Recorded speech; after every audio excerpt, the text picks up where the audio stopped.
Good afternoon, book lovers of the internet. Welcome or welcome back to my channel. If you're new here, make sure to subscribe because for every subscriber, I get a new subscriber and I also read a page from a book of my choice.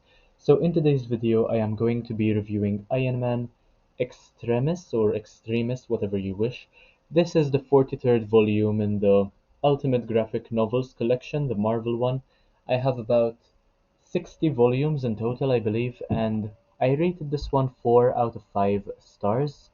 I am going to very quickly check out the page number before I start telling you um, my thoughts. Basically, I am going to be comparing this one with the movies as well.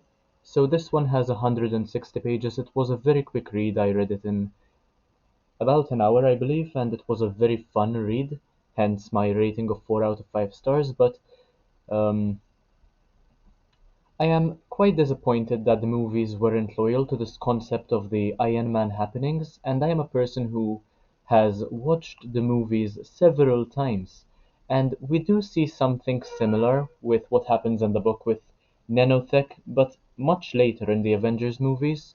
But the fact that Tony underwent the Extremis experiment, survived, and is now more powerful than ever was never properly implemented into the movies, and that is something that annoyed me because this was a fantastic concept and I really would have loved to see it happen to Tony rather than to Pepper in the third books, in the third movie rather. Um, and yeah, as I've been saying, it is quite similar to what goes on in the third movie with flashbacks to the first movie, whilst at the same time perhaps being in a different universe. I think I'm not quite sure as to how loyal um, the movie makers were to the graphic novels and what universe we're in exactly. It isn't said anywhere in this book, but um, yeah, it might be something to that extent, particularly because the Tony Stark in this volume is rather wholesome and not as witty as Robert Downey Jr. And while I do think that the artwork is fantastic, brilliant in fact, um, I like the way Tony Stark looks as Robert Downey Jr. rather than his comic book version in any situation, and I've seen multiple versions of Tony Stark in the comic books as well. Um, Over here, his humility is a trait which we never blatantly see in the movies, and it's quite obviously presented, especially when he mentions how Maya is a much cleverer person than he is. Not sure if this has to do with mind games or with psychological manipulation or that sort of thing, but wouldn't have expected something like that from Tony Stark. And it's also a shame that it seems as though Tony Stark hasn't a clue of what artificial intelligence is yet, or maybe he doesn't have the proper equipment to build Jarvis just yet, because Jarvis would have really been helpful in this whole ordeal, and he is of course very much implemented in the movies, but over here, um, not quite.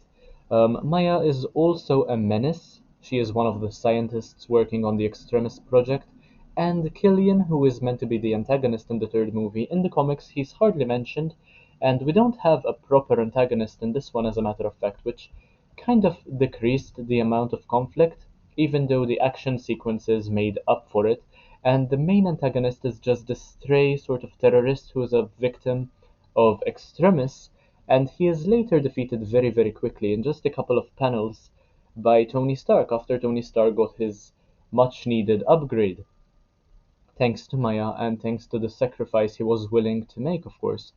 It is also a shame um, that I have so many volumes of the Ultimate Graphic Novel collection, but I have no clue as to how best to read them in order, so if you could enlighten me as to how I should be reading these.